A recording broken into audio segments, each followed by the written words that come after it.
Esta homilía llega a ustedes a través de Radio Claret América, el Instituto Bíblico Claretiano de las Américas y su estación hermana Bendita Eucaristía Radio en la ciudad de Fresno.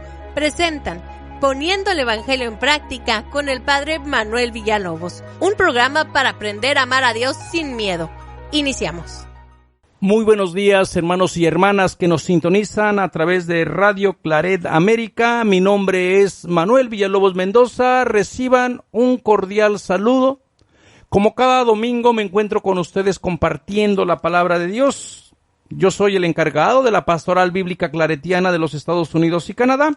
Y es verdaderamente una alegría hacer que esta palabra llegue a ustedes en la comodidad de su hogar, para que cuando ustedes vayan a la celebración eucarística en sus parroquias, en sus comunidades o donde se congreguen, vayan ya preparadas de haber escuchado y meditado esta palabra. Esta es la finalidad de presentarles estas homilías una semana antes, para que en el transcurso de la semana la reflexionen, la vivan, y espero que alguna palabrita les haga sentido.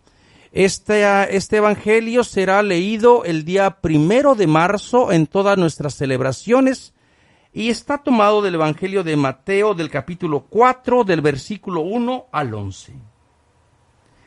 Dice: Entonces Jesús, movido por el Espíritu, se retiró al desierto para ser tentado por el diablo.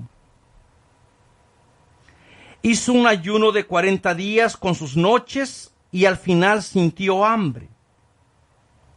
Se acercó el tentador y le dijo: Si eres hijo de Dios, di que estas piedras se conviertan en pan.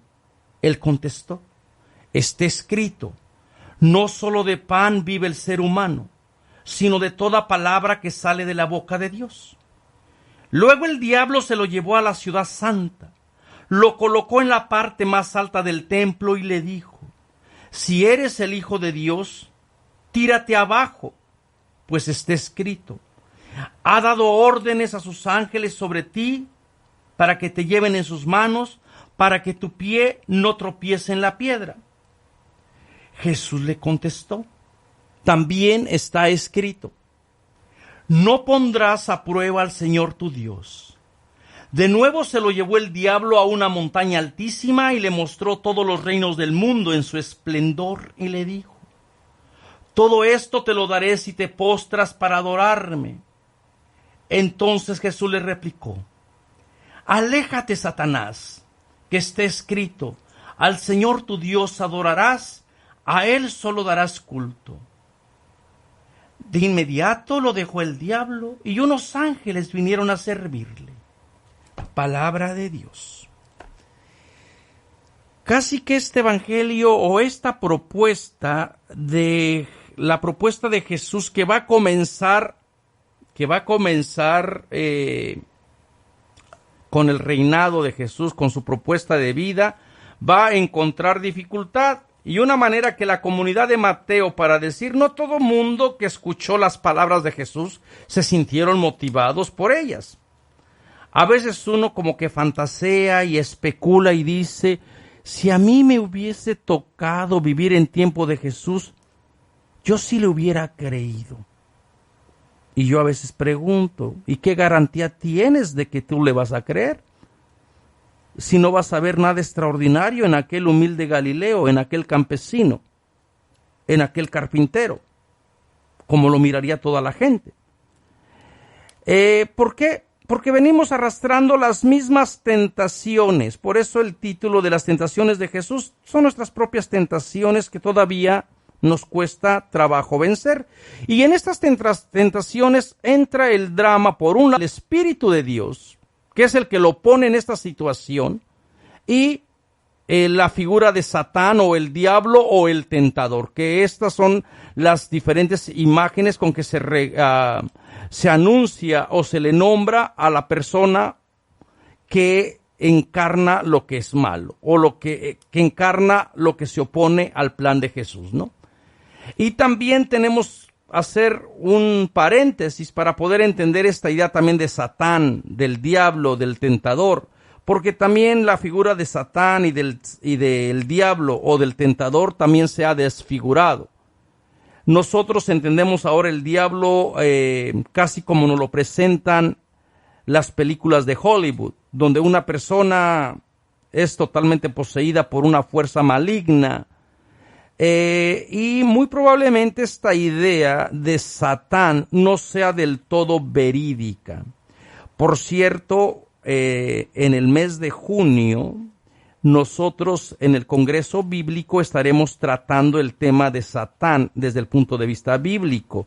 ¿Realmente existen las posesiones? ¿Realmente Dios permitirá que uno de sus hijos o de sus hijas quede a la voluntad, a la merced de un ser, de una fuerza extraña? Y bueno, vamos a tratar estos temas por allí, porque esto prácticamente iría en contra de lo que es Dios. Entonces, ¿cómo se entendía la figura de Satán, la figura del diablo, la figura del mal o del tentador en el mundo bíblico? Ellos se imaginaban que Dios tenía como una corte, y en la corte Dios era el juez supremo. Si ustedes recuerdan en el libro de Job, Dios se abre el telón como Dios sentado en su trono celestial, y en el trono celestial comparecen ante ese trono todos los ángeles que vienen de la tierra, y entre ellos también viene Satán. Satán en el mundo bíblico es el fiscal de Dios. Satán es la persona encargada de poner a prueba a la gente que se cree buena, que se cree inocente, que se cree justa, como era el caso de Job. Y si ustedes leen el libro de Job, los 2 primeros capítulos tenemos a un Job humilde, a un Job que acepta todo, y esa es la imagen que la gente tiene, del Job que no reniega, que no cuestiona a Dios. Pero del capítulo 3 hasta que termine el libro de Job, prácticamente tenemos a un Job que dice: yo no admito que cometí ninguna injusticia, y voy a llamar a Dios a juicio, dice Job, y que me demuestre dónde cometí mi injusticia. Porque va a decir Job: yo era el sostén del huérfano, yo era el padre de la viuda, yo era el protector del migrante. No había persona en necesidad que yo no atendiera. Entonces, ¿por qué me pasan estas calamidades? ¿Por qué las cosas malas le pasan a la gente buena? ¿Por qué triunfa el mal? Ese es el tema del libro de Job. Ojalá y algún día tuviéramos la oportunidad de estudiar este libro, ¿verdad? Entonces, Satán o el diablo solamente están cumpliendo con su papel de poner a prueba y de demostrar que efectivamente la persona es quien dice ser. Y en el Evangelio nuestro, antes de estas tentaciones, tenemos a Jesús que fue bautizado, se abrieron los cielos, apareció la voz del Padre que decía: tú eres mi Hijo amado, mi predilecto. Ahora ya hay una afirmación previa donde Jesús es verdaderamente el Hijo de Dios. Ahora Jesús tiene que demostrar que efectivamente Jesús es el Hijo de Dios. No solamente porque lo afirme el Padre, sino que tiene que demostrar por medio de sus obras. Y por eso en todo el Evangelio Jesús, a través de sus obras, de su ministerio, a través de hacerse cercano con la gente marginada, de compartir el pan con la gente hambrienta, de curar a las personas enfermas, de hablarnos de la misericordia, de enseñarnos no a la violencia, como escuchábamos el domingo pasado, Jesús va a ir demostrando que efectivamente es el Hijo de Dios. Pero para eso tiene que también compadecer ante la corte, por así decirlo, la corte civil, donde Satán va a hacer su función de fiscal. Entonces también tenemos que tratar de entender el problema del mal en el Evangelio. Satán, el diablo o el tentador va a ser toda la persona que se oponga a la propuesta del Espíritu de Dios, a la propuesta del reino. Y entran en conflicto estas dos realidades. Por un lado está Jesús anunciando el reino de Dios a los pobres, a los cautivos. Y por otro lado está Satán, que va a ser de fiscal, que va a mostrar pruebas. Eso es lo que se hace en una corte. Yo no he tenido la oportunidad de ir a la corte y espero nunca ir. Pero según se ve en las películas, el fiscal tiene que demostrar que la persona es culpable, que la persona no es inocente. Bueno, imagínense algo parecido con la persona de Jesús. Satán está haciendo su papel, el diablo está haciendo su papel y va a traer los argumentos. Pues los abogados son muy buenos, ¿verdad?, para torcer las palabras. En este caso, Satán va a torcer las palabras, va a sacar las palabras de la Biblia. Hasta el diablo sabe las Escrituras y las cita a su propio antojo. Satán, como buen abogado, va a tratar de incriminar a Jesús y sin embargo Jesús también parece ser que tiene su propia experiencia de vida. Así, con estas ideas nos podemos meter un poquito a saborear este texto. Entonces tenemos por un lado que se abre la corte donde el acusado es Jesús y el Espíritu de Dios es el que mueve a Jesús a la experiencia del desierto. Y para esta comunidad, esta experiencia del desierto va a estar rica en simbolismo, porque va a ser en el desierto donde se van a afirmar fidelidades, lealtades. Es en el desierto donde la comunidad aprendió a ser pueblo. Inmediatamente a esta comunidad le va a traer el recuerdo del Éxodo. Fue en el desierto donde la gente también comenzó a experimentar la libertad del Dios que los sacó de la esclavitud, que vio cómo los oprimían los egipcios, los capataces, los obligaban a trabajos forzados. El Dios que se solidarizó con el llanto, con el clamor y los condujo por el desierto. Fue en el desierto donde la comunidad también aprendió a mostrar su fidelidad y confianza a Dios. Y como ustedes se van a dar cuenta, también en el desierto fue donde comenzaron a murmurar. Murmuraron contra Dios porque no había pan, porque no había agua. Y también nos va a mostrar la imagen de el Dios que provee, el Dios que no tiene un plan maléfico o un plan perverso de decir voy a llevarlo al desierto y dejarlo morir. Dios no es así.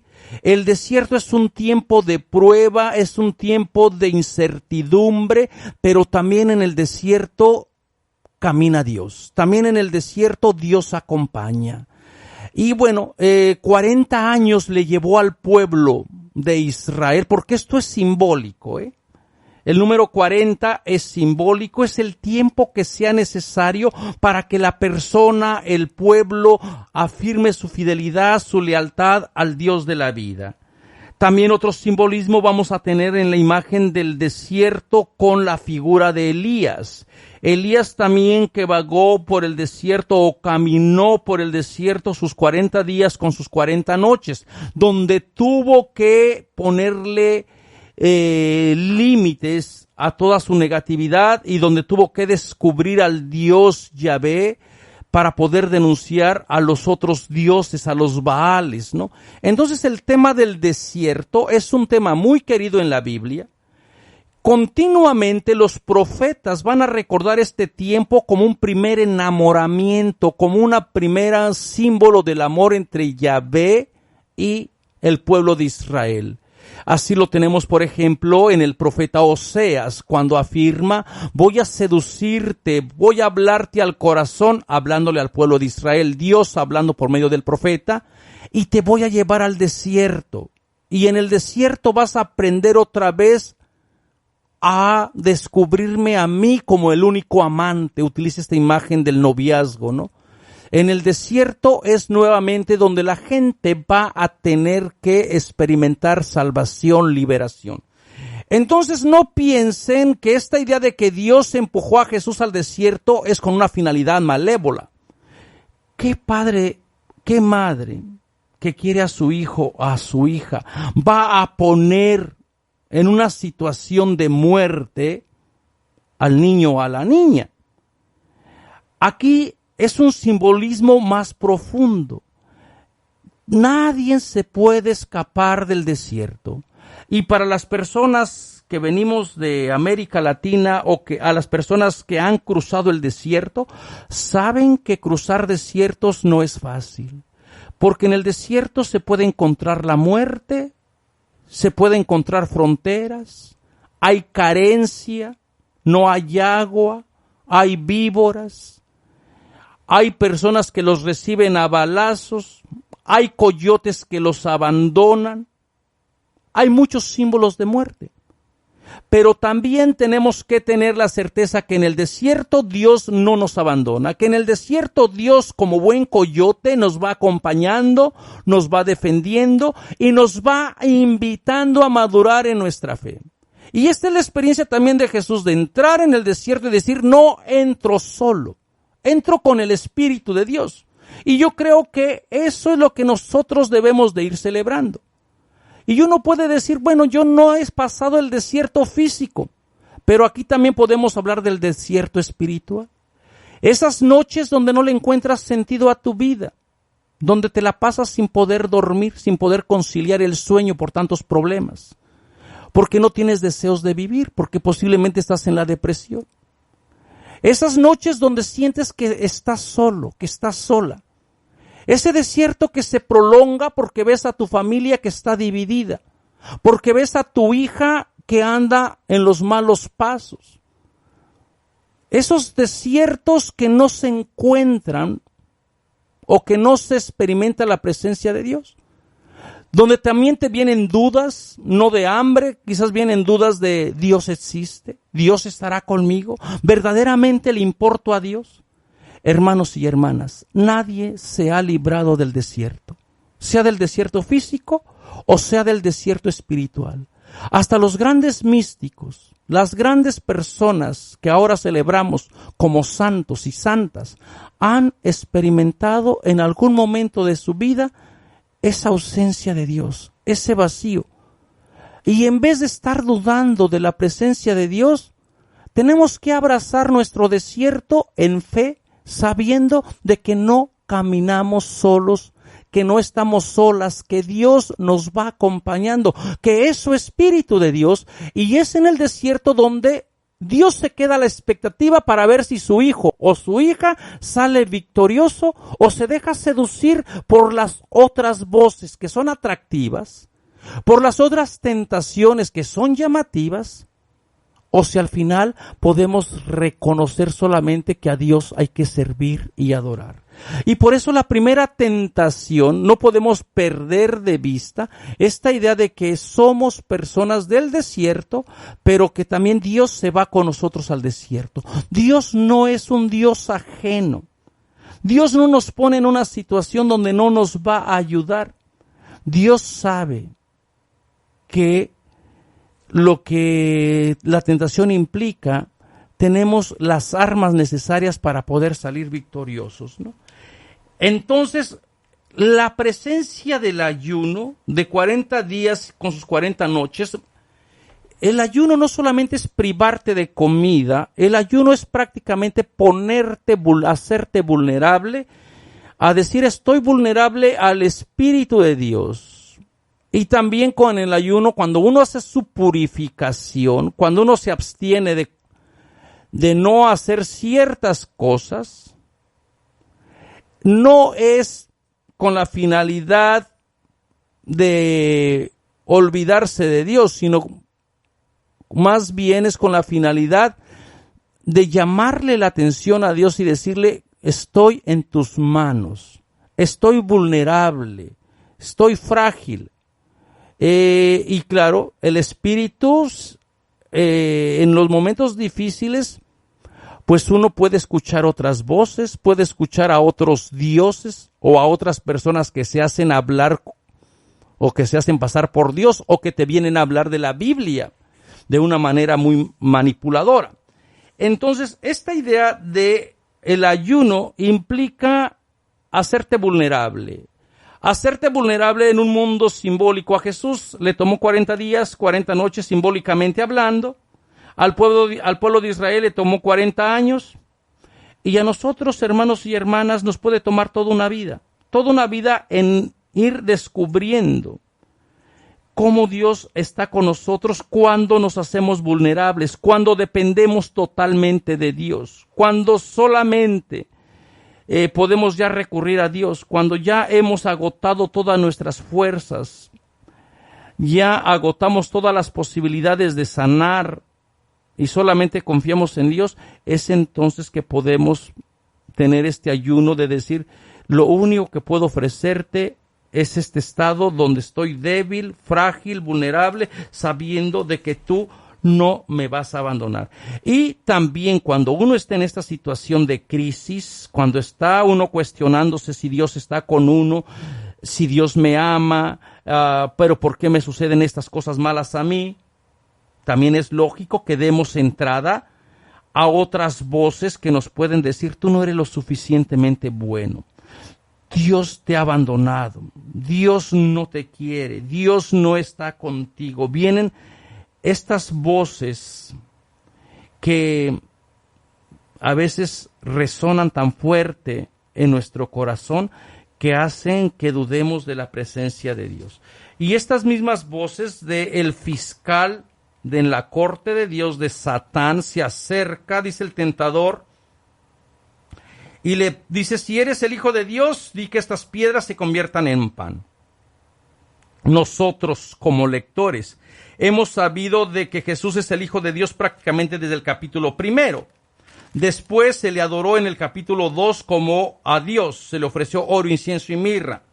Después se le dijo que de Egipto llamé a mi hijo, allí con cuando fue en el desierto de Egipto, ¿no? En el capítulo 2, versículo 19. Y luego después, en el bautismo de Jesús, se oyó la voz de Dios donde lo confirma como el Hijo amado. Entonces nosotros ya sabemos que Jesús es el Hijo amado. Y si Jesús es el Hijo de Dios, esta tentación no debería de ponernos en una situación de no creer. Pero Jesús tiene que demostrar, no con palabras, sino con toda su fe, su vida, sus hechos, cómo es que Jesús es el Hijo de Dios.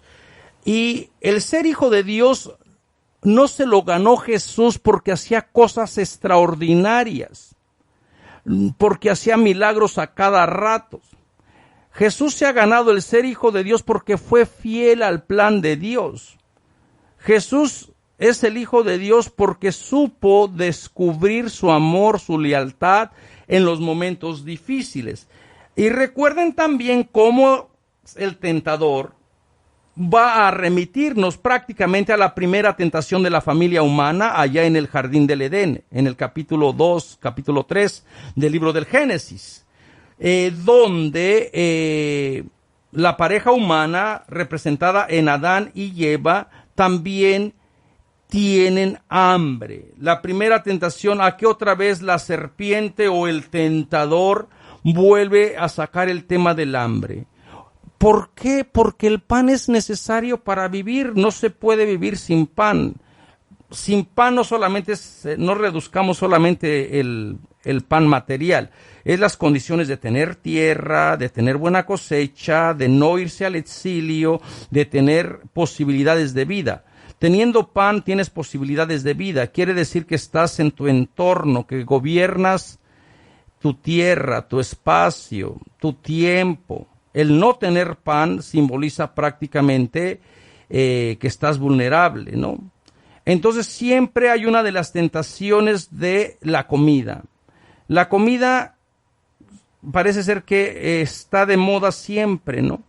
Y en la primera tentación de la pareja humana, Eva vio que aquel fruto era bueno para conocer, para tener conocimiento. En cambio, Jesús ni siquiera permite que entre la tentación a su corazón de ver las piedras como propuesta de convertir en pan. O sea, Jesús no, su compromiso o su ministerio de ser el Hijo de Dios no es hacer cosas mágicas, es hacer que florezca la vida, pero no de una manera así como que llueva pan, ¿no? Entonces, la idea del pan, de convertir el pan, no es una posibilidad para Jesús, porque una de las ideas que había, ellos se imaginaban que cuando Dios intervenga otra vez en la humanidad, va a haber abundancia de pan. Y aquí prácticamente Jesús se encuentra con una comunidad hambrienta.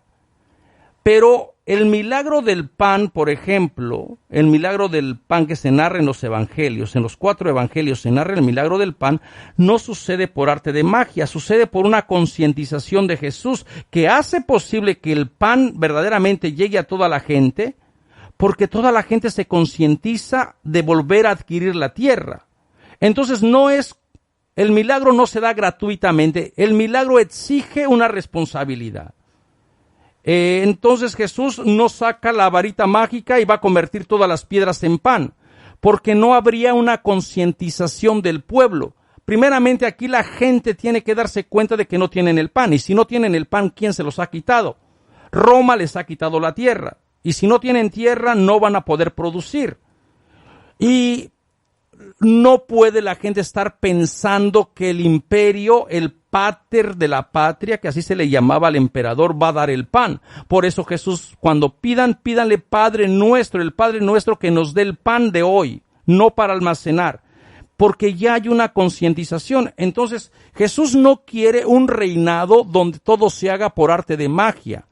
El reinado de Jesús implica que la gente se concientice y que luche y se organice, y por eso cuando estudiamos el milagro del pan y de los peces, vemos cómo Jesús los organiza en grupos de 50, los divide, porque está reclamando que mientras la gente no se dé cuenta que no tienen la tierra, van a vivir esclavizados, ¿no? Entonces, Jesús no es que no quiera el pan, lo que no quiere es la manera fácil de lograrlo. Como Adán y Eva, que creyeron que teniéndolo a la vista podían alcanzar el conocimiento, Jesús dice no a esa propuesta.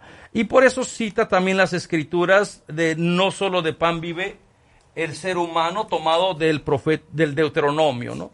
No solo de pan vive el ser humano, sino de toda palabra que sale de la boca de Dios, porque la palabra va a ser como el pan que nutra. Por medio de la palabra la gente se va a concientizar para luchar por tener pan. Si uno comienza a la inversa, si tú le das pan a la gente sin cambiarle su corazón y su entendimiento, la gente va a volver a tener necesidad del pan. Pero si la concientizas para que no tenga, para que comience a preguntarse por qué es que no tengo pan, dice un proverbio chino: no le des un pescado al pobre, enséñalo a pescar, porque si tú le das un pescado le vas a remediar el pan solamente un día, pero en cambio si le enseñas a pescar, entonces el pobre va a dejar de ser pobre, va a dejar de tener hambre. O lo que diría nuestro hermano el obispo Helder Câmara de Brasil, ¿no? Cuando dice que cuando yo doy pan a los pobres me dicen que soy un santo, pero cuando yo pregunto por qué son pobres me dicen que soy comunista. Porque Helder Câmara con esta idea está tratando de cuestionar por qué los pobres no tienen pan. Jesús está haciendo lo mismo. ¿Por qué los pobres tienen hambre? Y no se trata de venir con un mesianismo y de darles pan a todo mundo, si antes no se ha concientizado a la gente por medio de la palabra. Si antes no se les ha predicado que el reino les pertenece, que la tierra es de ellos. Y todo esto comienza por medio de la palabra. Y bueno, a la segunda tentación dice antes de pasar a la segunda tentación, yo creo que valdría la pena. ¿Será otra vez los alimentos nuestra tentación? ¿Será otra vez la ausencia del pan, de la comida, lo que nos haga dudar de la presencia de Dios? Otra vez, ¿cómo estarán esta tentación de que unos pueden comer bien y otros no? Porque ahora hasta para comer saludable es un lujo. Y yo creo que tendríamos nuevamente que comenzar a cuestionar cómo está el sistema de distribución. Estados Unidos consume el 80% de lo que se produce en todo el mundo. El resto del mundo vive con el 20%. y se te parte el alma ver las cantidades de toneladas que se desperdician en comida, porque la economía del mercado o bien podrido o bien vendido. Preferible que se pudra hacer que la gente coma bien. Entonces volveríamos a estar en esta tentación del hambre, de controlar los alimentos para que la gente, para separar al que tiene hambre del que no la tiene. Y yo creo que la tentación es pensar de que así está bien, de que nada se puede hacer. Y la propuesta de Jesús sería no. Hay que luchar para que los recursos naturales lleguen a toda la gente, para que el pan sea pan para todos y para todas. Se le parte a uno el alma ver cómo otros países todavía la gente vive en desnutrición. De acuerdo a las Naciones Unidas, ni siquiera logran tener las calorías que el cuerpo necesita para poder subsistir diariamente. Y aquí en este país somos cómplices de un sistema donde tenemos de sobra, tenemos abundancia y posiblemente ya no necesitamos a Dios porque hemos hecho de nuestro Dios nuestro estómago. Nuestro Dios se ha convertido en el alimento, un alimento del almacenaje, un alimento donde ya no se comparte, donde primero estoy yo y luego yo y al último yo. Así que esta tentación volvería otra vez a cuestionarnos, no estaremos otra vez cayendo en confiar más en el estómago y no confiar en Dios, en el Dios que provee, en el Dios que da. La segunda tentación de la ciudad más alta y que tiene que ver con el templo, con la religión. Y fíjense cómo el diablo cita las Escrituras. Está citando al Salmo 91. Y este Salmo 91 es un salmo de una persona que se encuentra enferma y que le pide a Dios que le sane. Y fíjese cómo dice que ha dado órdenes a tus ángeles para que te lleven sus manos y tu pie no tropiece en una piedra. Y el salmo continúa, porque has puesto tu confianza en Yahvé, Él te librará de la red mortífera, caminarás sobre áspides y víboras, pisotearás leones y dragones. Esto es la continuación de este salmo que cita el diablo. No toda la persona que cita la Escritura la cita para dar vida. El diablo sabe sus Escrituras, pero las cita para manipular, para poder enganchar o para poder hacer caer a Jesús. Y yo creo que a nosotros aquí, como estudiantes y amantes de la palabra de Dios, también es un riesgo que debemos de tener. ¿Cómo estoy utilizando la Escritura? ¿Utilizo la Escritura para dar vida? ¿Utilizo la Escritura para que la gente coma, se sienta amada, se sienta querida? ¿Utilizo la palabra de Dios para que libere, para que les muestre al Dios de la compasión, al Dios de la misericordia? ¿Utilizo la palabra de Dios para hacer que la gente se sienta querida? ¿O es mi palabra de Dios o la utilizo para condenar, para mandar al infierno, para decir que yo solamente tengo la verdad absoluta? Tengamos cuidado, hermanos y hermanas, en la manera en que utilizamos la palabra de Dios. La verdad que a mí me llena de espanto en escuchar a veces cómo las personas, sin rubor alguno, sin ninguna vergüenza, utilizan la palabra de Dios como si ellos fueran dioses. Dios no nos ha dejado encargado para decir quién se condena y quién se salva por medio de la palabra de Dios. Dios nos ha dejado encargado para que su palabra dé vida, no para que hagamos cosas extraordinarias como tirarnos desde lo alto sabiendo de que no nos va a pasar nada. Dios no puede ir en contra de sus leyes naturales. Por mucha fe que usted tenga, si se tira del 5º piso se va a matar. Y no es que no tenga fe, porque Dios no puede ir en contra de sus leyes naturales. Entonces tengamos cuidado también en la manera de utilizar las Escrituras, y Jesús reta esa falsa interpretación.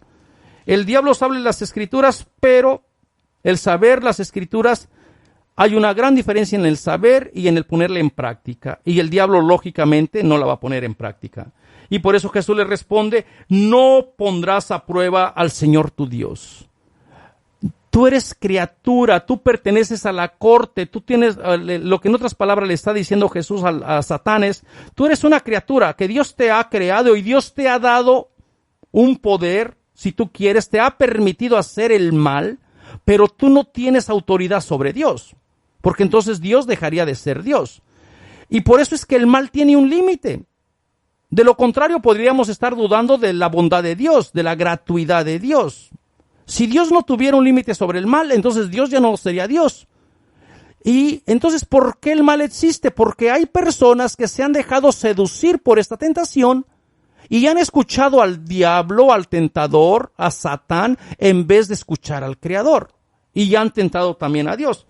Y después, la última tentación, el sistema de poder, del poder de tener todos los reinos, el poder de ser diferente. Dice, todo este poder se me ha dado, y si se le ha dado, Dios le ha dado ese poder.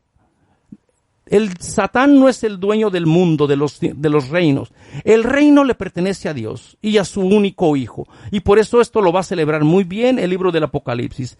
El reino es del Hijo y del Cordero que ha sido degollado. Digno es el Cordero que ha sido degollado. Y por eso a Él se le debe dar el honor y la gloria, porque Él es el Rey de Reyes. Esta expresión muy típica del Apocalipsis.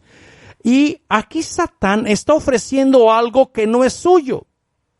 Entonces, ¿en dónde radica la tentación? En quererse pasar, en querer reconocerle a Satán poder cuando no lo tiene. Así que, hermanos y hermanas, estas tentaciones tan antiguas, pero a lo mejor son tan actuales. Tentación de querer tener prestigio, de querer tener poder, de querer manipular, de querer controlar alimentos, siguen todavía muy de moda. Y nosotros también, como personas creyentes, tenemos hoy la opción de purificarnos, de hacer ayunos, de poner un límite al mal y de no escuchar estas voces que nos pueden separar del amor de Dios. Tenemos que decir en esta Cuaresma, no me voy a contaminar con estas cosas que ofrece Satán en alimento, en vestido, en prestigio, en poder. Esta cultura norteamericana está hecha prácticamente muy al estilo de Satán. Sé diferente, sé mejor, ten este carro último modelo, el teléfono de la última marca, la casa que nadie tiene. No importa que pises a la otra persona, no importa que la otra persona se quede sin hambre. Mientras tú tengas tu refrigerador lleno, ¿qué te importa si la otra persona no se le pagó lo que era justo? Así que estas tentaciones también se le tiene que poner un límite, a decir, no escuchar a esas voces que desprestigian, que deshumanizan, que privan a la persona del pan, que no le dan el honor y la gloria a Dios. Hermanos y hermanas, solamente a Dios hay que adorar. Y las otras tentaciones tenemos que vencerlas con ayunos, con oración y decir, Señor, no permitas que estas tentaciones de poder, estas tentaciones de querer ser más, de querer ser mejor, de querer usar la palabra de Dios para controlar a la otra gente, para poder negarles el acceso a tu misericordia, ocupen mi corazón. Dejemos, hermanos y hermanas, que este Dios nos llene de su Espíritu y este Espíritu nos dé la certeza de también salir victoriosos en nuestras luchas diarias. Recuerden que esta reflexión ha llegado a ustedes a través de la Pastoral Bíblica Claretiana de los Estados Unidos y Canadá. Y si usted quiere saber más de la palabra de Dios, nos puede visitar en nuestra página web www.ibicla.org o también acercarse a nuestras escuelas bíblicas donde estudiamos la palabra de Dios de una manera sistemática, con un diplomado en Biblia, y tenemos escuelas en la ciudad de Fresno, en la ciudad de Chicago, en la ciudad de San Antonio, en la ciudad de Atlanta. Y también tenemos un diplomado en Biblia en la ciudad de Chicago de 2 semanas intensivas. Todo esto, esta información, recuerden buscarla en nuestra página de www.ibicla.org. Que Dios les bendiga y nos vemos la próxima semana. Los invitamos a escuchar más programas de crecimiento espiritual y emocional en radioclaretamerica.com y a seguir en YouTube a la Escuela Bíblica Claretiana de las Américas. Visite ibicla.org.